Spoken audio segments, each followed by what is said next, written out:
So crank it up loud. Let the story unfold. We're the masters of Smash. Be brave and be bold. In the heart of the battle, we'll rise from the ground. With every beat pumping in a warrior sound.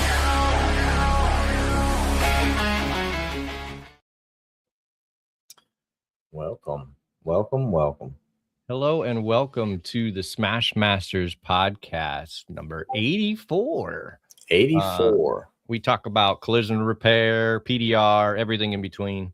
I got another great episode this week. Absolutely, we do. I mean, we've been working on like a year and a half of this stuff, right? Already, right? Or what? Oh yeah, over a year.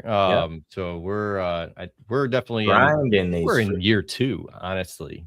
Yeah, probably. I'd well have to go into back year and 2. look. Yeah, but I mean, 84 episodes, man. We've been we've missed very few Mondays. Yep.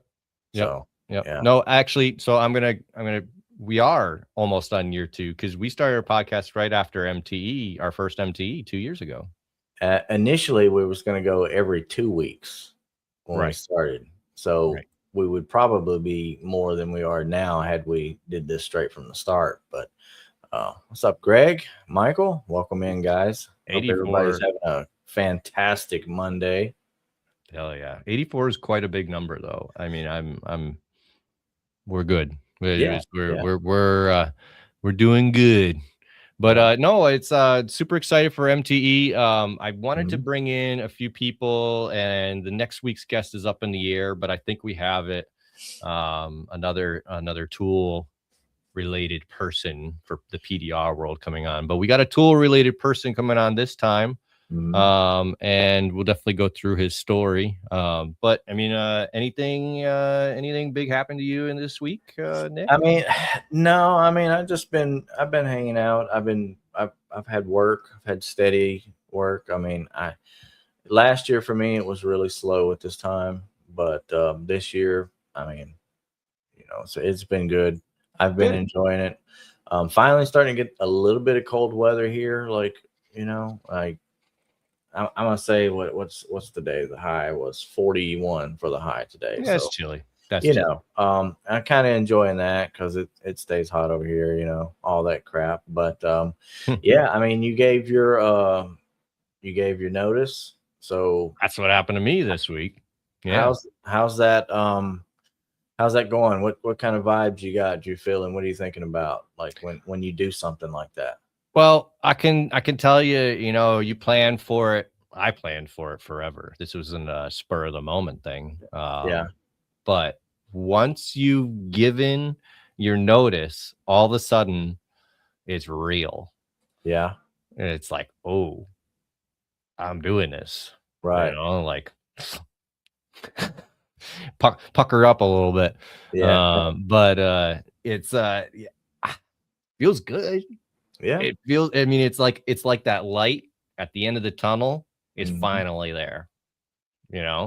You don't know if it's a train or an actual light that's supposed to be good for you. Yeah. No idea. I mean, all these things are hitting me like, oh, yeah, buy health insurance. Oh, you're gonna have to do this. Oh, you're gonna have to do that. All sorts of little things. But how cool is that? It's good problems to have. Yeah.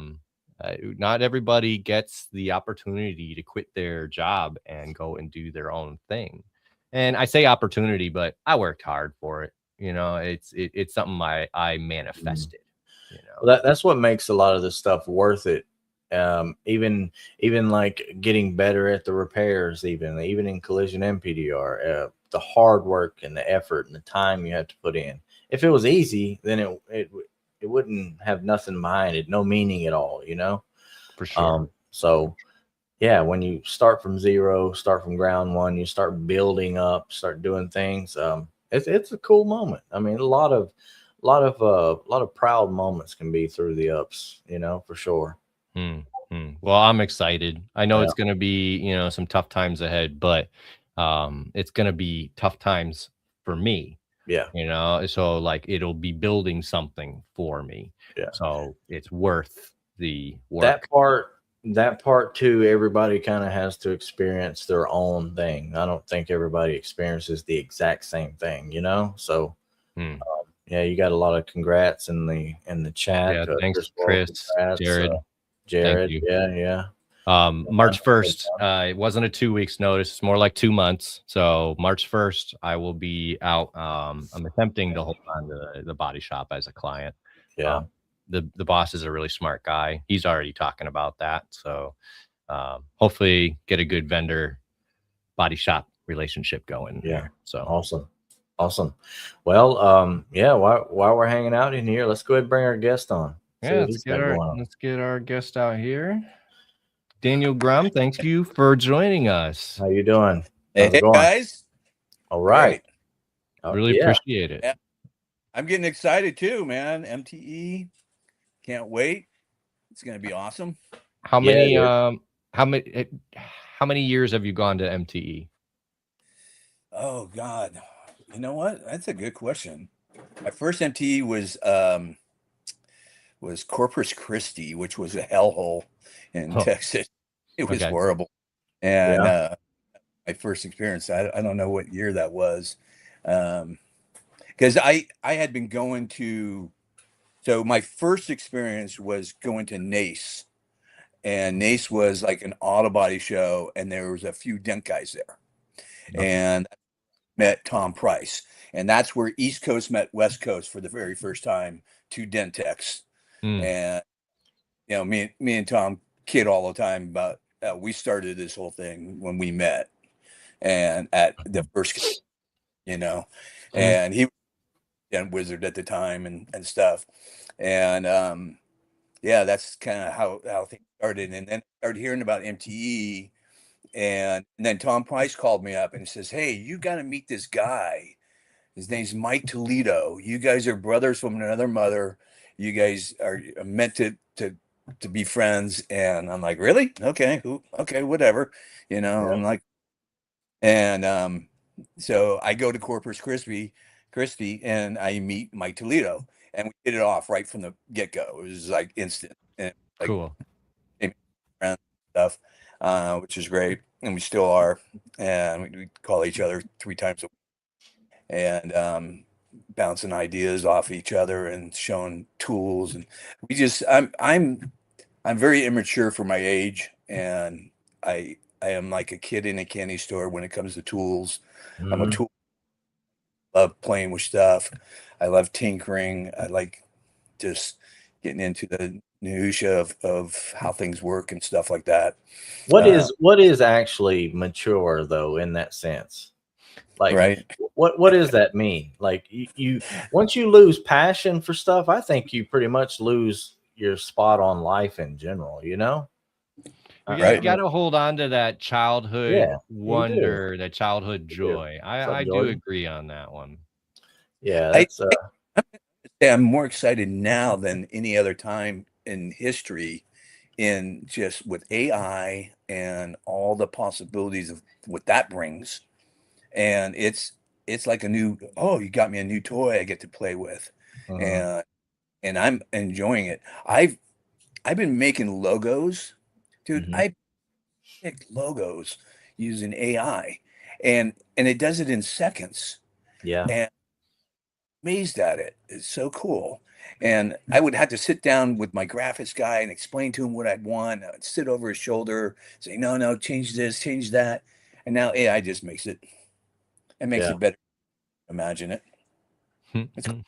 AI does some crazy work. I would agree there. Yeah, I think people are in two camps there. They're either, oh, I hate AI, I never AI, or they embrace it.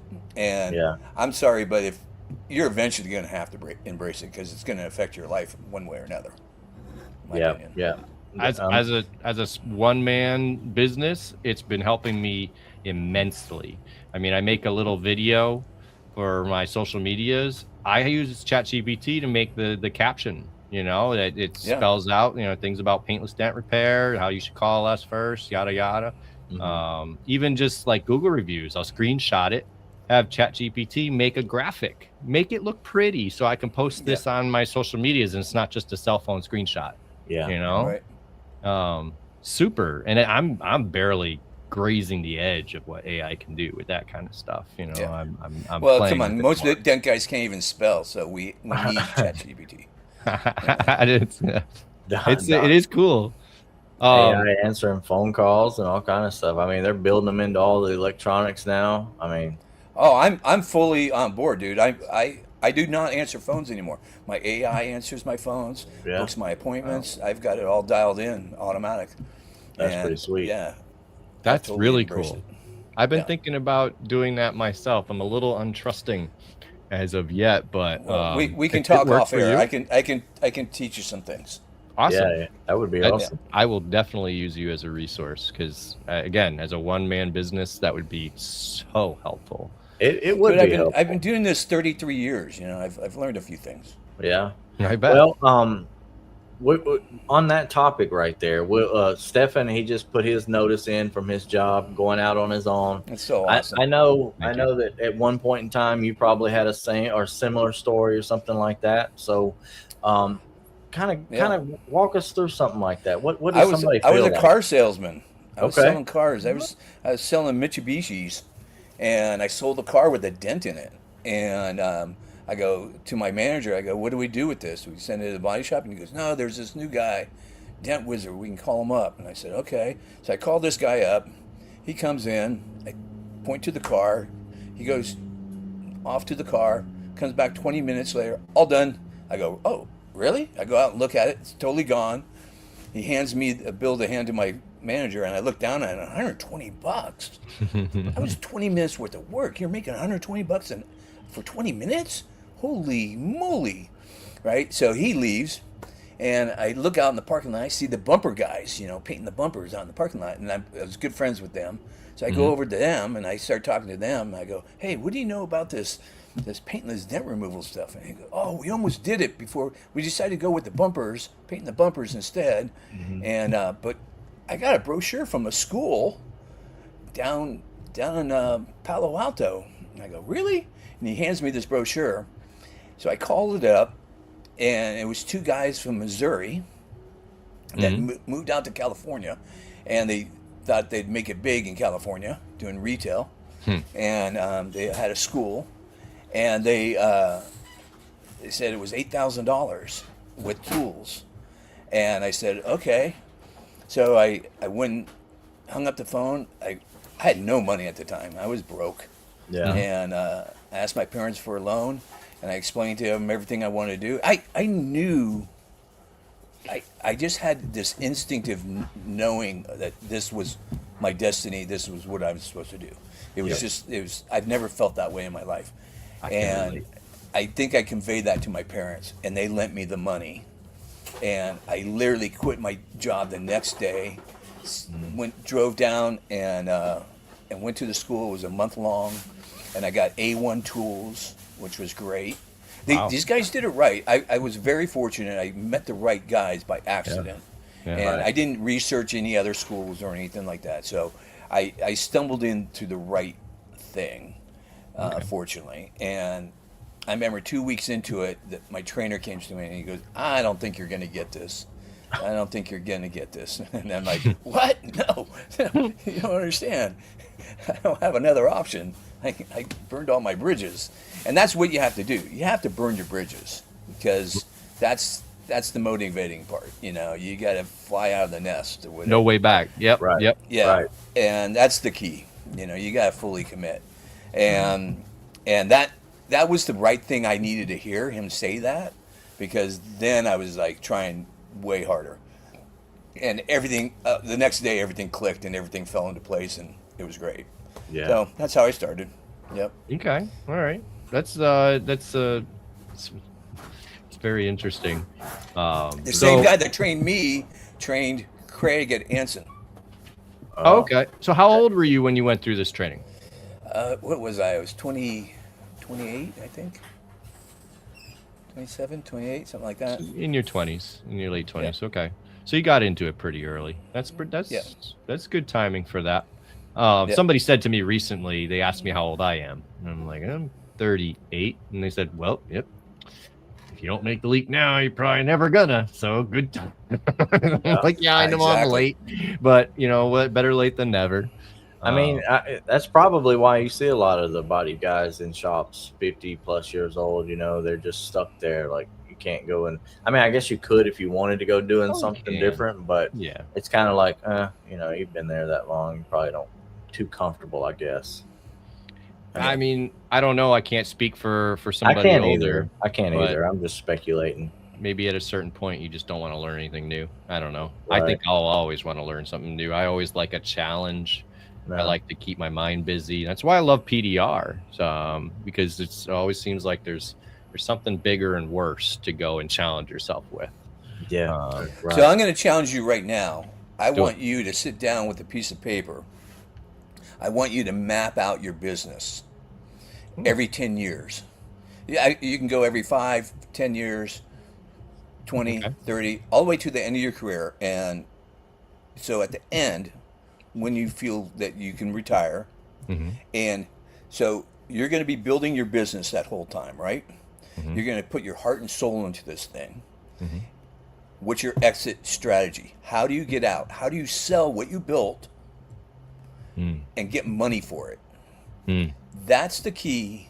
That's what you want to look at. Map out your whole business. And I guarantee you, if you do this, I did this. And once you write it down, it has to be down on paper, though.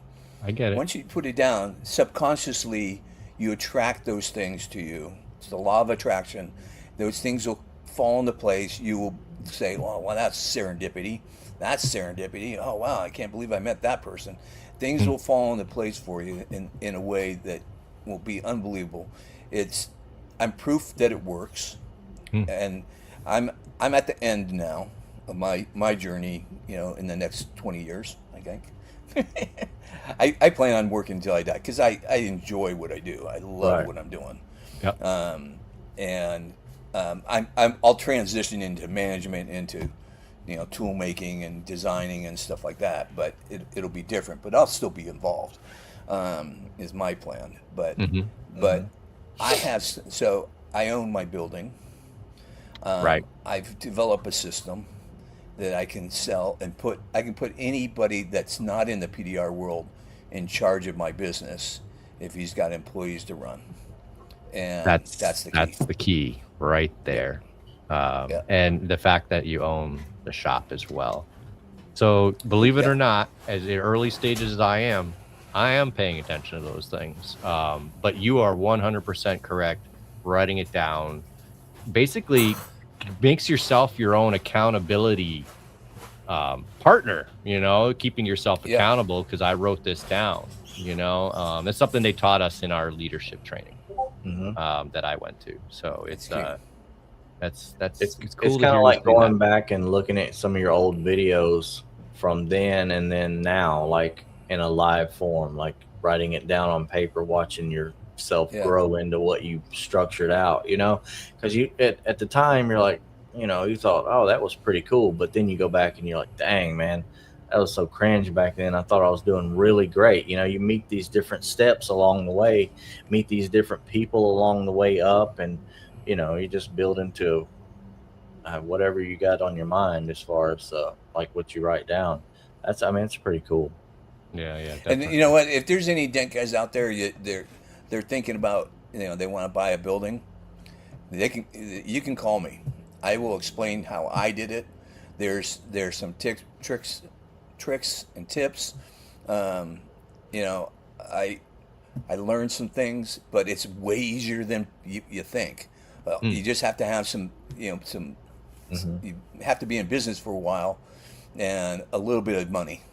You know, you will have to have some down payment money, but there's some tricks around that too. So, because I cringe when I hear dent guys, you know, leasing out a building, and I'm like, no. You got to buy your building.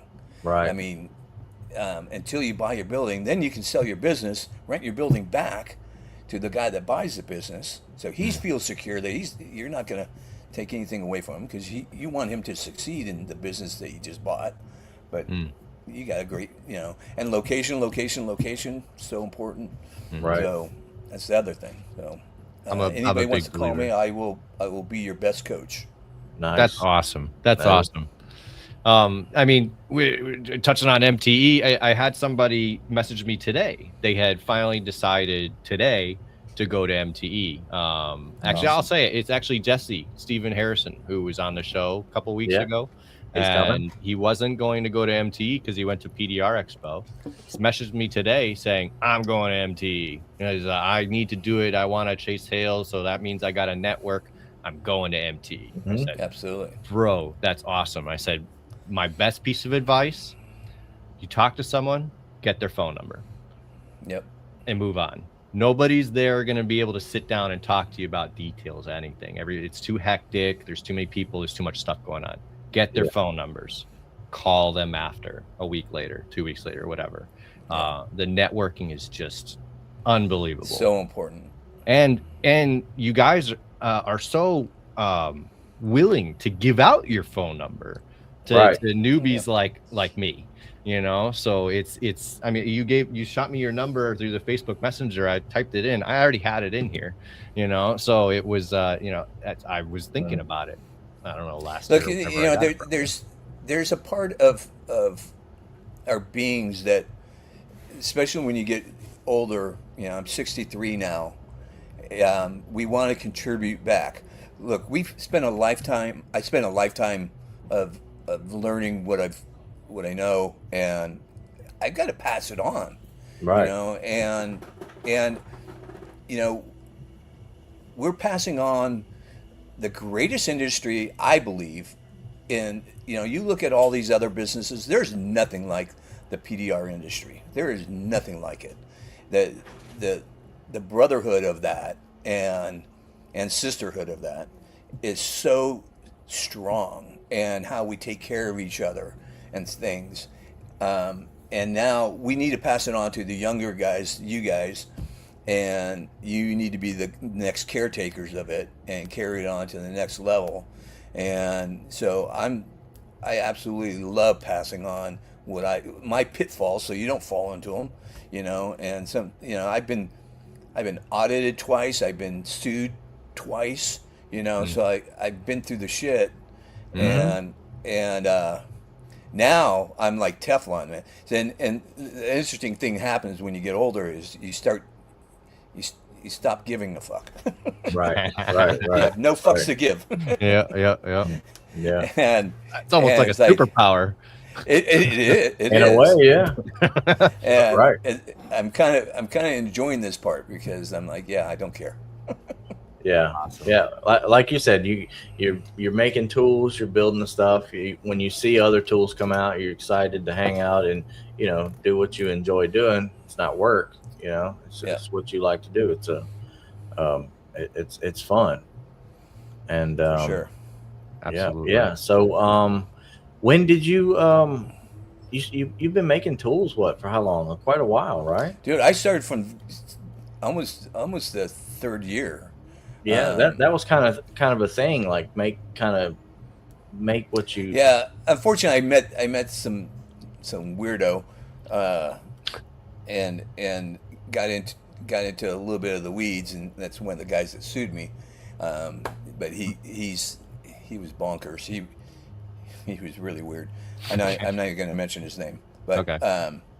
but he asked me to make him some designs, because he was making all these weird designs, and I was like, okay, that's weird, and so I was like, I would take a coat hanger, and I would bend it into the shape to get to the dent that I needed to get to, and then I'd draw that pattern, and that's how I started.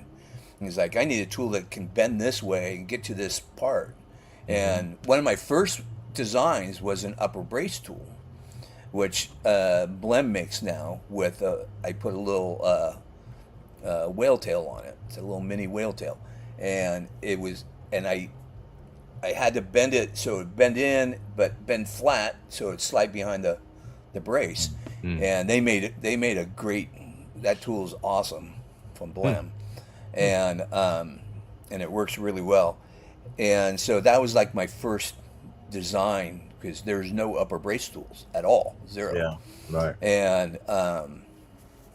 And I actually had a client in Japan, so I was manufacturing tools and selling them to Japan, and then the Japan market fell out, and then that's when all the other tool makers. So that's when Ultra got in, Ding King got in, and Deadcraft got in, and I saw them, and they're way bigger than I was.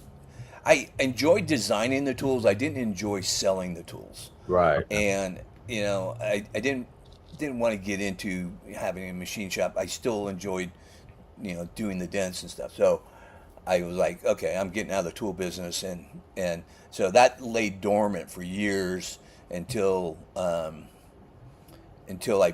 bought this building in '07. And if you remember the economy in '07, we had a downturn in '08. And all of a sudden I'm like hawked to high heaven, and all of a sudden the economy goes to shit, and business went to shit, and I'm like, I start panicking. I'm like, uh-oh, what am I going to do?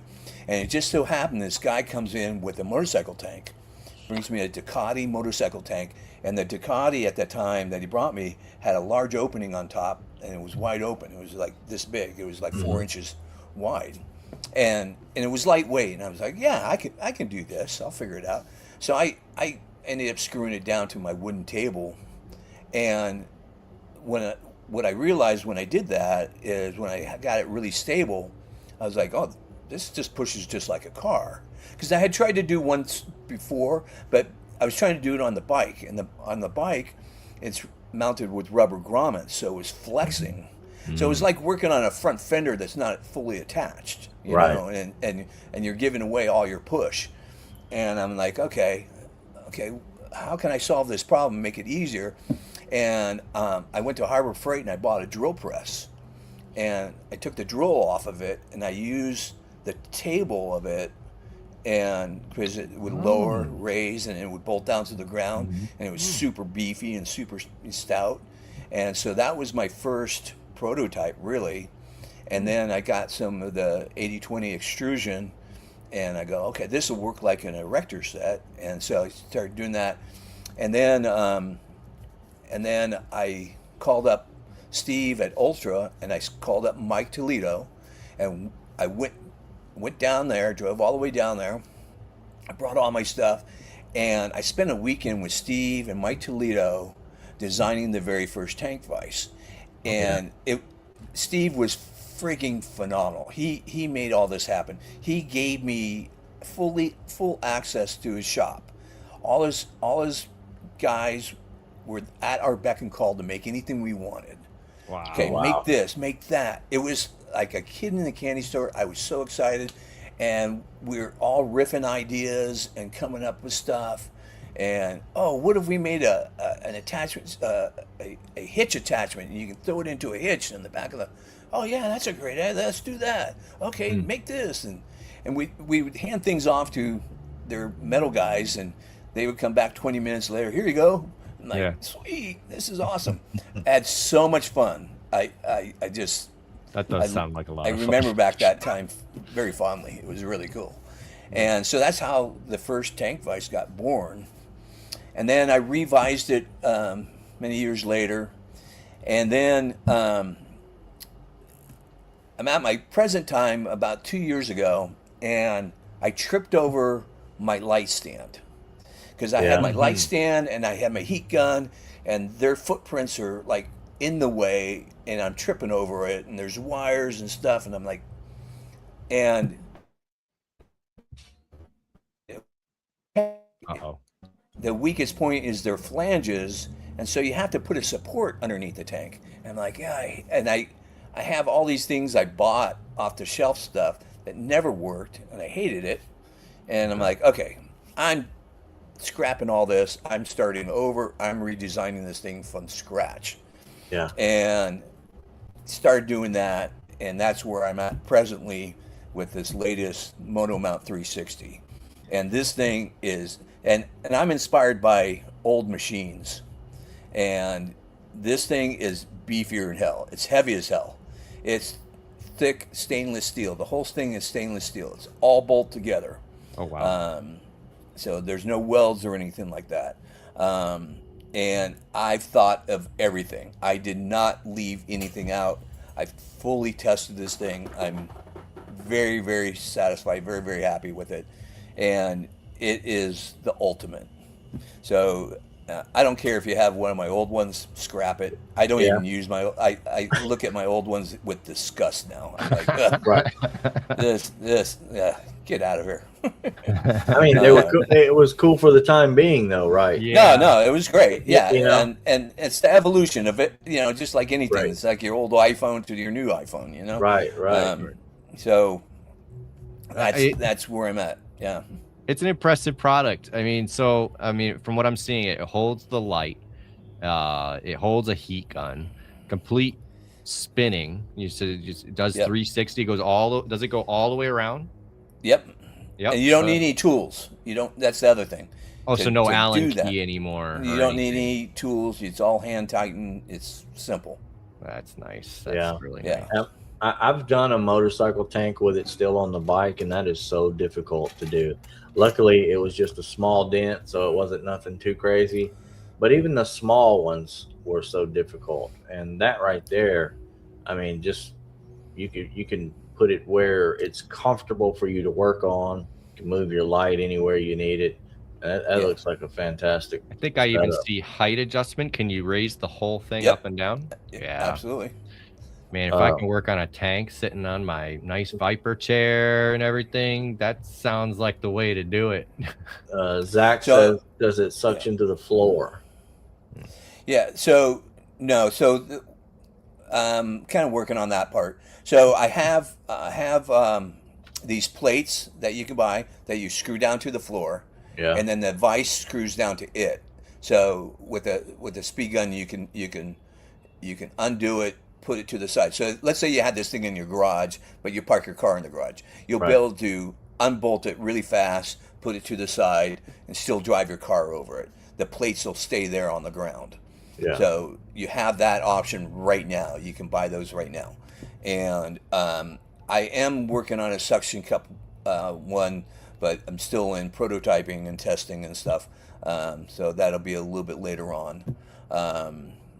And so I've launched a new website called motometaltools.com, and it's dedicated to motorcycle PDR only.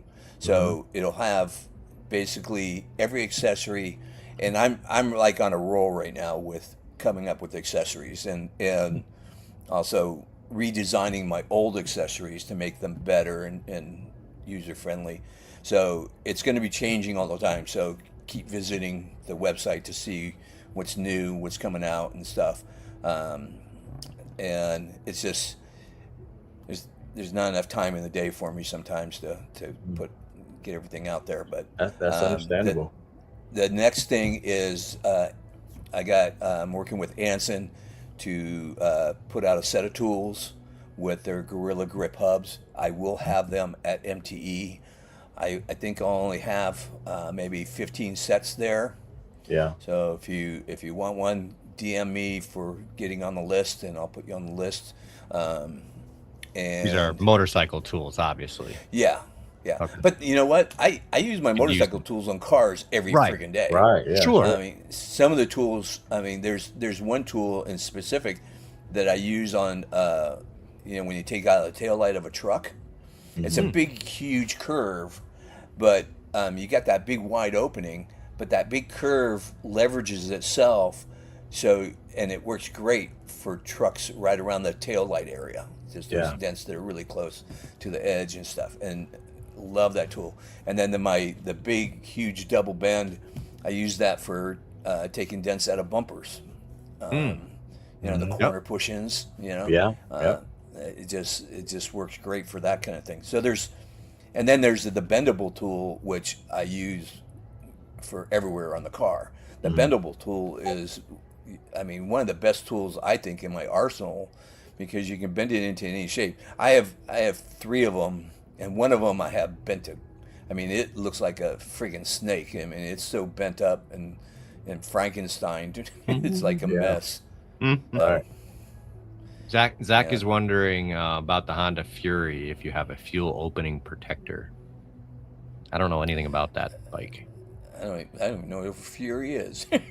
Yeah. It looks like a old school chopper bike, kind of. Yeah. Yeah, I do have one. I do have a I have a new plastic insert that goes in that for any normal fuel opening, that's about 2.5 inches, 3 inches. So I do have that. Okay. I've got a bunch of things I'm working on for that kind of stuff. Okay. I do have all the ones for all the Harley Davidsons. So I have a leverage plate, I call them. Yeah. For every single one. Okay. Yeah, that's cool. Those are really handy to have, those leverage plates. And another thing we hadn't mentioned, but you have your own glue for tanks and stuff as well, right? Yeah. So Hog glue sold through Anson. Yep. I've seen it many times. I haven't used it yet, but I've it's not because I don't like it or whatever. It's just I hadn't been down that road. Here's the thing I'll say about it is you get a super strong pull, but it's probably the easiest one to pull off a car. So let's say you're doing a rail, and you're sitting there peeling off little pieces of glue with other glue. Yeah, mine peels off I mean, it's so much faster. You'll save money if you use it for that reason only. And you still get a great pull with it, but as long as it's not too cold. When it gets into the 50s or 40s, then it starts to get brittle. But it has to get pretty cold for it to get brittle. Okay. And what's the name of this glue? I didn't even know you had a glue. Yeah, Hog glue. Oh, you have the hog glue. Okay. HAWG. All right. Yeah. No, I know that glue very well. I just didn't know you were associated with it. So. Yeah, it has my name up in the little corner. I should read better, shouldn't I? Do you do any glue pulling on tanks? No. Yeah. It's too dangerous. The only time I've ever been successful at it is on a Japanese bike, because the metal's way thinner, a rice rocket, if you will. But those you have to be careful, because those have water soluble decals on them that they clear over. So if there's a decal involved, you'll pull that whole thing off. You'll pull the clear right off the tank. Right. So you got to be super careful. It has to be on just normal paint. I think Danny Hacker here is making a joke that everybody calls their glue super strong. Yes. Literally, that's how everybody describes every glue.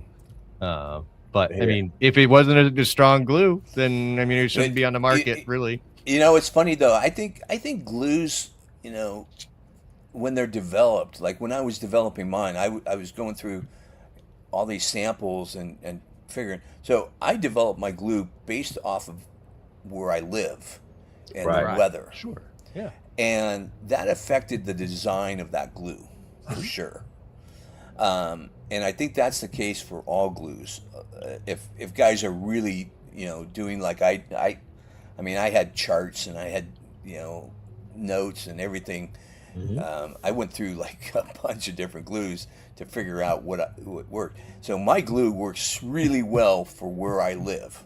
Okay. And so I get it if it doesn't work for somebody else, because they could be in high humidity, and my glue might not work in high humidity, but I'm not in high humidity, so yeah. Nick's glues that he uses don't work at all for me. He's in Mississippi, I'm in Connecticut, just completely different environment. Yeah, it's pretty humid up here, and I pretty much stick to Anson Collision and Cam Auto. That's the two that I use. Oh, and I use the green Jiu-Jitsu alcohol-free glue a lot. I do use those. Those are the three that I know the best. I thought you were using tab weld. I have tab weld. I don't really use it that much, so okay. I just remember you suggesting it and having it being a good I glue. did use it pretty heavy at the very at the very beginning, but I don't know. I just picked one glue and I said, you know what, I'm gonna learn this, what it will That's and what you won't should do throughout the Yeah. entire way. What can I do with it? What can I do with it? And when Yeah. you do that, you find that once you get comfortable with that, you know what you can and can't do with something, then it's easier to, work your way around than just guessing at something you've never used before. Yeah. But I For do sure. like to try the other ones just to see what they will do and what they won't do, because I have a palette I can compare them to the other ones with. For you know. sure, for sure. My go-to these days, other than I'm always into Kamado Collision.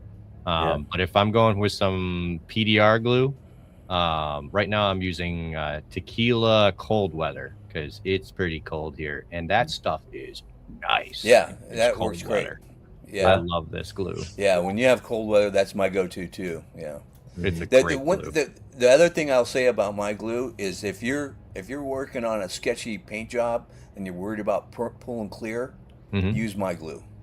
Oh, It's more like one of the things I was testing. So I was trying to develop that for motorcycles, right? And so what I found out that 8 out of 10 times it would leave the glue on the car and pull off the tab first. I don't know why. I don't understand why, but that's what it would do. So it would leave the glue on there. So my glue is less likely to pull clear off than most of the other types of glue. If you're afraid of that scenario happening, like if you're on a pearl paint, if you're on a pearl paint job, you always got to be sus on that, And I've been pulling paint off of brand new Fords lately, so okay.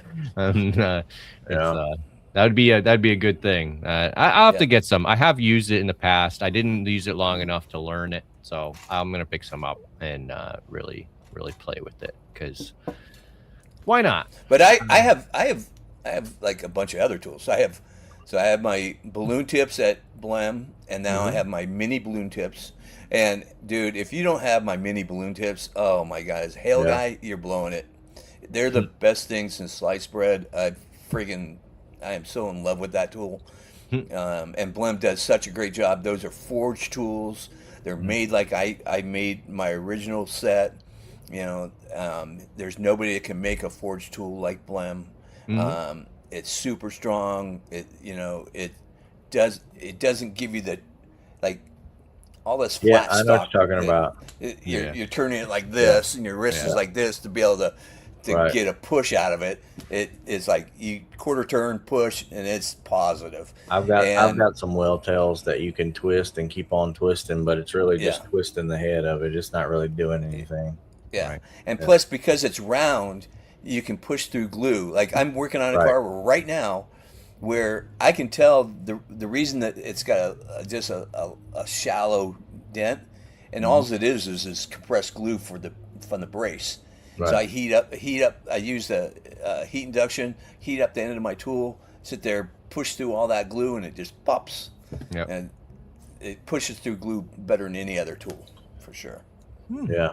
Well, I'll look for those at MTE when we go down there. I'll bring a set home with me. Buy a set. You will thank me later. I trust me. Oh, I have no doubt about that for sure. And then I have my hammer at Carbon Tech, and all you wimpy guys playing with these little toy hammers, and I don't know what you're doing. Please get a real man's hammer. Something heavy. I have seen your hammer. It is a nice hammer. Fucking pound some metal. Gotta have some of those. Yeah. It's got it. We in the auto body industry we call them the BFH. Yeah. Big fucking hammer. Yeah. There you go. Gotta have your BFH. Yeah. So I mean, to that effect, with PDR, I find that a heavier hammer, if you're really whacking on some highs and you got to really give it, grab a heavier hammer, save your wrists, save your energy, let the tools do the work. Let the hammer do all the work. Seriously. Yeah. Right. That's for sure. Put a link in the chat. I don't know what you're talking about, Danny. For what? I'll put a link in the chat. We're talking about like 8 different things here. Yeah. So maybe it's talking about hog glue. Maybe. He'll say he's still here. He Yeah. could say Yeah. we put it in there. That's So all. you said you got into the motorcycle tanks very early on in your career. This is 07. Yeah, is when I got into it. Okay. And then you know, I've been progressing, and now so one of the things I did 2 years ago is I delved into developing a system to get more customers. So I automated all my my motorcycle estimates. So if you go to my website, and I have it all automated. So the way it works is customer goes to my website, says get an estimate. It asks very specific questions like fuel injected, year, make, model, that kind of stuff, and then a place to upload photos. And then my system basically calculates all their questions, and it equivalates a number to it, and it gives me an estimate. So I get an email, got a new customer, and this is what my system is calculating the estimate should be. I look at the photos, and I look at the estimate, and I adjust that estimate, and I press one button, and it sends them off a an estimate for the repair, but also all the instructions on how to send me their tank. Oh wow. And I do not talk to customers anymore. I haven't talked to a customer in 2 years. And so they get all that information. They okay it. I get the text that it's okayed. They ship it off to me. It arrives at my spot, and then my system that I develop, I get the tank. I check it in. I give it a number. I give the tank a number. I give the box a number, and I give the work order a number. So I keep it all straight. Yeah. And then I click a button, and it clicks off an email to them saying, hey, your tank arrived safely. We'll let you know when it's mounted and being worked on. And then when I do mount it, I send them a picture of that. I click another button. It says it's mounted, being worked on now. Should be a few days. And then I send them after photos. Click another button. Says them after photos. Sends them a payment link. And they pay online. And I've never talked to the customer ever. Really? Wow. That's the system I have. And I'm stealing money out of your pocket, out of your pocket, out of everybody's pocket. I'm in your neighborhood. I'm in all over the United States. I am taking work away from all of you. Yeah. So that's incredible. Yeah. How long from when you started tanks to when it became a major part of your business?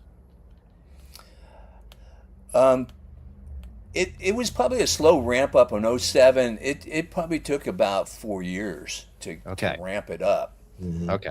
So it takes a good 4 or 5 years of really trying to get that work. I first went after local markets. I went to all the mechanics, shade mechanics I could find, all the dealerships, anybody selling motorcycles, anything to do with motorcycles. I would go talk to those guys. I went to motorcycle shows and stuff like that. I did a few of that. And then I started advertising in some magazines and stuff like that. And but it wasn't until I started. So I'm with Go High Level CRM system that I've taken and I customized it to do all the things I just talked about. Okay. So I took the basic CRM system of Go High Level, which a lot of guys are doing right now, but they're just playing around with the basics. I hired a guy for the last 2 years to customize it, and my system is way more robust than what they're playing with. I mean, I have all my Google reviews are automated, so they're asking for Google reviews.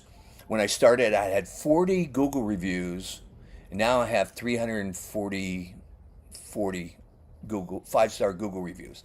Wow. And the AI answers the Google reviews. Right. Oh wow. Yeah. So I'm not answering them. My AI is, and it makes me sound really smart. I love it. And but I also have my PDR estimates. I only do PDR estimates this size of a credit card with this system because Yeah. my shop is, when I get somebody into my shop, they see the whole thing.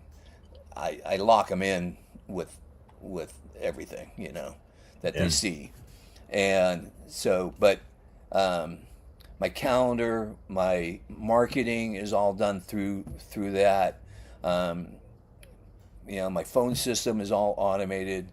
Um, if you guys haven't heard about Go High Level, you want to talk to me about any of that, I will talk your ear off. It's the greatest thing I've ever have done for my business, and it's the last key I needed to, go full circle here about the end package of having a system that now I have a system that I could sell with my business. Right. And Go. for instance, I trained my daughter. She works for me on Fridays. It took me 2 days to train her how to use the system. That's how great it is. Yeah, that's easy. Just set up. Yeah. Daniel was asking, do you miss talking to customers in person after having that, or is that just it just works? I get plenty of talking. I mean, customers still walk in the door. I Right. talk to customers every day. So Yeah. I'm not. But when you're working throughout the day, look, if you're working, do you like to be interrupted? Right. Do you like answering phone calls if you're in the middle of a dent? I don't absolutely- think so. I'd That's say one 90% of the thing for guys me. would say no. And are those people that are calling, are they asking the same 80% questions that you're answering over and over again? Or you're paying somebody else to do that for you, to answer those stupid questions? Right. AI does that, answers all their questions. My AI will book them an appointment. My AI handles that. And we're just at the beginning of that realm. It's getting better and better. I've already revised it once, and I probably need to go back and revise it again. It's basically a trained answering machine. It's nothing more than that. Right, It's not really. I can't really say it's really AI. It's just you're training it to answer the questions. It'll look on your website and learn everything off your website, so it has some knowledge. But that's really all it is. It's nothing to be afraid of. That's for sure. No, yeah, I wouldn't say that I'm afraid of it. I think it's at the moment, I just don't have the time to do that kind of training. I mean, I'm about to quit my full-time job, so I think some time's going to open up for me. So if it comes to it, I would do it. I have a CRM now. It's nothing like what you're describing. I have to do all the work. And pretty much the only thing that you described that I have is the AI answers my Google reviews for me. Other than that, I have to do all the movement myself from stage to stage, and every automated message only happens when I move them to a new stage. So kind of like, is this really worth it? The only reason why I'm keeping it is because it's keeping everything in one app. And with my day job, with the podcast, and with everything, that's the only way I'm running admin right now. And it's because it's keeping it all my appointments, all my reminders are done through that, and everything. It's made it easier for me. But I will absolutely be talking to you about your CRM, and I hear there's a few others that might be at MTE as well. So I'm just going to put my feelers out. I'm not saying anything negative about my CRM. They also do my Google ads, and I've gotten a lot of work this year. Yeah, just try something out, see what happens. I mean, that's what I did this year. I tried this CRM. And it's worked. As long as you're on a CRM, that's the first key, because that's building your database. That's super important, to build your database and to have that. So you have targeted. So you have the ability to start targeting those people when you need. Hey, things are slow. I need to target some advertising and direct target your past customers. Ask them email for campaigns. your email campaigns and stuff. So that's an important step. So, I agree. No, it was a big step, but I'm glad I did it, because it definitely made this year a lot easier. Just keeping all that stuff in one area. So for those out there looking to CRMs, definitely save you some time. I'm going to add a CRM this year to mine. And the reason I haven't yet is because I wasn't sure if I would stay in this town or not, and I would move to another location permanently or anything. And it was just kind of a lot of what ifs going on. But I'm going to be here. I'm going to be doing stuff. I'm going to nail down Now, something good. are you a route tech? You a retail guy? What kind I of? just do retail work. Okay, I've but do you got, have a retail location? yeah, well, no, not really. I just do Okay, mobile. you're mobile. Okay, Yeah, you're a mobile guy. Gotcha. Okay, yeah. Hmm. yeah. Yep, And do Yeah. you yep. have anybody else helping you with Nope, answering phones or anything? It's nope, just just you're a me. one man show. Just me. Yep. Yep. Yeah, yeah. Yep. Trust me, you'll You'll benefit. like you'll benefit um, Oh, I if you agree. switch to that. You'll free up a lot of your time. Yeah, because And it's it's one of those things that you're going to grind some gears learning the system and getting to know what it's like, but there is a point where you start to finally get comfortable, but you do have to commit to it. It's not, right. if you keep telling people, oh, I'm not a techie, I'm not a techie, then this might not be for you, because you got Right. to be a little bit. You got to be a little Well, bit. no, He I is. would He do is. what? Yeah. Nick is been picking up like lots of stuff when it comes to all this social media stuff. He'll admit that he's still relatively new to it in comparison to a bunch of us, but he Yeah. picks it up nice. He's a techie. He'll Okay. get Yeah, it. yeah, I could do it. It's Yeah, just the he can. thing is like being comfortable enough to pick, one over the other. Like, you know what I'm saying? I don't want to just jump into something that I know absolutely nothing about, and just seeing how things went this year for me, because I started mine in 24. Um, and Business, yeah. I went through all 25, and I'm like, well, we'll see. I'm moving up on the stuff. I feel like now I actually do need to have that. Whereas Yeah. before, I really didn't feel like I needed it because I really wasn't getting that much stuff going on at the very beginning. Yeah.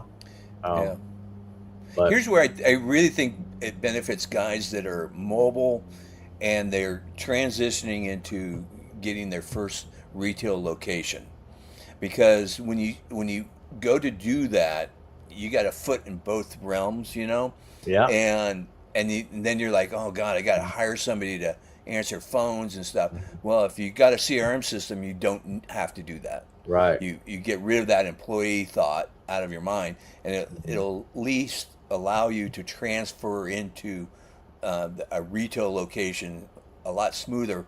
But a CRM system can save you a lot of money. I mean, like my phone system, I was paying $230 a month, and what I ended up doing is I got rid of my phone system, and I switched to just a cell phone on Mint Mobile, and it's $350 a year. Mm-hmm. So that's super cheap, Mm-hmm. and so it lives on a cell phone in the office, Right. and and the CRM, and then a lot of people, you're going to be scattered, using SEO here or other systems, and Mm-hmm. you've got everything piecemeal there. All you're bringing it all under your control, your realm, and then let's say you have employees, and your employees come and go. Well, if you have this system, the employees are talking to your customers through your system. If they leave, they're still on your system. You're still in control of that conversation with that employee, so that Right. employee can't steal your customers that you've earned, Mm-hmm. and that's super important. Plus, you can look at the conversation and see what they're saying to your customers, and you can say, hey, you can't be talking to my customer like that, or It hey, records. let me coach Right. you a little bit to make this a little bit better. So you got a lot of control over employees when you have that too. Right. I do that to myself. I've re-listened to phone conversations I had with customers, and I go, why wasn't I nicer there? Like just something I didn't even think about it. And Right. it's just, Yeah. teaching myself. My Right. own employee. That's something that I kind of had a head start in, because my parents, like, they had their produce stand and nursery and all that kind of stuff. When I was younger, I'd hang out there, and I just kind of do all that kind of interacting with people, like salesman type stuff. So I'm pretty good at that. Naturally, That's good at customer service. Yeah, it's good. That's good. Yeah, absolutely. So, and that has helped me with doing this. Like I never would have thought that, but yeah, I've definitely picked up and was able to do things that I wouldn't normally do because I'm antisocial. But for some reason, I have that kind of thing going on where I can sell stuff pretty easy. I've got a little fun fact. I Uh-huh. learned to sell by working at Radio Shack. Right. Yeah. I worked there for, I don't know, 3-4 years. Yeah. And you're on commission. So every quarter there's a sales meeting and there's a general manager telling you how to sell and always be closing and do this and do that. I use that stuff still today. Selling my PDR work. And I'm like a lot. It really helped me. That's probably so valuable for you to see how a corporation handles a thing like that, and all the their organization skills for that. So that's good. It was. I have lots of experience that has culminated to make me a good entrepreneur. That's one thing in a body shop. When I would work at an MSO for a little while, and then I would go to a mom and pop shop, just like the difference of stuff. Like the MSO would have something nailed down and like to be max efficiency, but you go to the independent shop and they're like, we don't do any of that. That's too difficult. We don't need all that here. And it's like, man, the system would just, what I'm saying? After you've been on both sides, you're like, wow.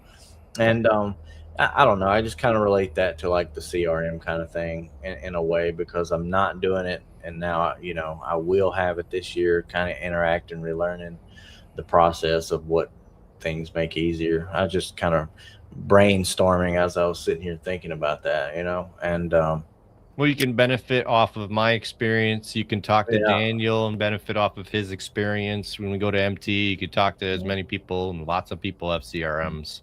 Yeah. So you can get your educated decision, so you're not just jumping into somebody you know nothing about. So. Right, for sure. Hey, if you guys don't mind, I'd like to mention one thing. Please do. So I'm gonna be in the Carbon Tech booth. He's giving me a little space there, so I'll be over there. But we're going to be doing a raffle for Paul Corden, and good. And we're going to have some great stuff. So when you're at MTE, stop by the booth, sign up for our raffle. I don't know. Have you guys ever met Paul Corden? You talked to Paul Corden? Haven't met him. I've met him. I met him at the Hollywood Casino in Missouri this past Health Tech Expo. I'm gonna say this: the first time I met Paul, he affected my business so much, because we went out to lunch and he showed me. He goes, "This is many years ago, right?" And he goes, he showed us a picture of a Alfa Romero and a big dent in the quarter panel. And he's like, "How much would you charge for that dent?" So we went around the table. Everybody gave a bid, right? Yeah, right. And I think the highest one was about $2,500, right? And he goes, "I got $5,000 for that dent," and we were like, our jaws dropped, and we were like, "What? How did you do that?" And he explained everything, and that's where you got to meet him and get his explanation. And then he moved on to, how much do you charge for drilling holes? And we're like, "What? For drilling a hole? What are you talking about?" And he started explaining. He goes, "Well, you have two choices here. We can do a manufacturer access, only $25 for that, or I take off the whole door panel and we charge $120 an hour to take off the door panels, depending on how complicated.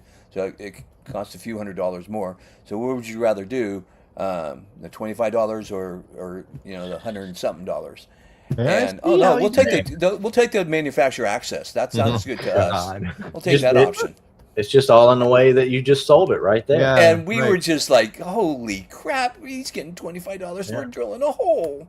And he blew us away. But this guy affected me, and I think he's affected our industry in such a positive way. I want to see his goals, because he's going through some rough shit right now. Right. And he's choosing to go to get this kind of state of the art type of treatment that his insurance doesn't cover. That's why his sister, I think it was his sister, one of it, I forget who's funding or started the GoFundMe thing, but so we're going to try to do everything. We want to show up big. Please show up big for me, and Absolutely. let's show him some love. Yeah, for sure. We have a post up on the Smash Masters page. If you guys want to, if you guys want to go through there and give what you can, donate or whatever, it's over there. Yeah, if you're not going to MT, yeah, absolutely. So if you can't make it, I'll be in the raffle. I'm always in those things. It's I can't give back. Guess what's going in the raffle? The Moto 360. Moto Mount 360 is going to be in the fucking raffle. Nice. So, I'm in. That's definitely that's awesome. That would be a fun thing to win for sure. Yeah. Right? Man, that's a good raffle. Mm-hmm. I would love to see some other companies do something like that. And I'll bet you they are. We're going to have some good stuff there. Trust me. It's going to be the raffle. They are. So no, very cool. That's awesome. That's it's good to hear. It's awful to hear when somebody has to deal with some circumstance like that. But this community. On top of it all, he's got shingles, so he's in extreme pain right now. Going through that. Man. If you know anybody who's ever had shingles, but it's not fun. No, it definitely is not. No, I haven't had it, but I've seen people that's had it, and it can't be good. For those of you out there who doesn't know who Paul Corden is, he's definitely been a huge influence on the PDR. Okay, absolutely. So if you're not using his matrix on Mobile Tech RX, you're blowing it. Right. So yeah, no, that would be a great way to give back if people participate in these raffles.